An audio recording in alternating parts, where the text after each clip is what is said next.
Indian ഉൽപ്പന്നങ്ങൾക്കുമേൽ America പ്രഖ്യാപിച്ച 50% ഇറക്കുമതി തീരുവ നാളെ മുതൽ പ്രാബല്യത്തിൽ വരാനിരിക്കെ ആഭ്യന്തര ഉൽപ്പാദനം ശക്തമാക്കാൻ പ്രധാനമന്ത്രിയുടെ ആഹ്വാനം. Make in India, make for the world എന്നതാവണം ഇന്ത്യയുടെ മന്ത്രമെന്ന് പ്രധാനമന്ത്രി പറഞ്ഞു. യുക്രൈൻ യുദ്ധത്തിൽ റഷ്യയുമായി ധാരണയിലെത്താൻ സാധിക്കാത്ത സാഹചര്യത്തിലാണ് തങ്ങൾ ചുമത്തിയ അധിക ഇറക്കുമതി ചുങ്കം നാളെ മുതൽ പ്രാബല്യത്തിൽ വരുമെന്ന് അമേരിക്ക അറിയിച്ചിരിക്കുന്നത്. ഇതിന് മറുപടിയാണ് പ്രധാനമന്ത്രിയുടെ ആഹ്വാനം. ഇന്ത്യ ആഭ്യന്തര ഉൽപ്പാദനം വർദ്ധിപ്പിക്കണമെന്ന് പ്രധാനമന്ത്രി.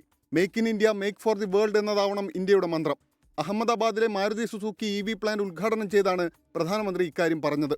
റഷ്യയിൽ നിന്നും ഇന്ത്യ എണ്ണ വാങ്ങുന്നത് യുദ്ധത്തെ പിന്തുണയ്ക്കലാണെന്ന് കാണിച്ചാണ് ഇന്ത്യക്കുമേൽ ഓഗസ്റ്റ് 27 മുതൽ 25% അധിക തീരുവ ചുമത്തുമെന്ന് ട്രംപ് ഭരണകൂടം പ്രഖ്യാപിച്ചത്.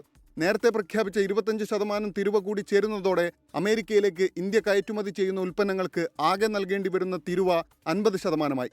നാളെ പുതിയ തീരുവകൾ പ്രാബല്യത്തിൽ വരുമെന്ന് അമേരിക്കയുടെ ഡിപ്പാർട്ട്മെന്റ് ഓഫ് ഹോംലാൻഡ് സെക്യൂരിറ്റീസ് ആണ് അറിയിച്ചത്. റഷ്യയിൽ നിന്നും എണ്ണ വാങ്ങുന്നത് തുടരുമെന്ന് റഷ്യയിലെ ഇന്ത്യൻ അംബാസഡർ വിനയ് കുമാർ വ്യക്തമാക്കി. International desk 24.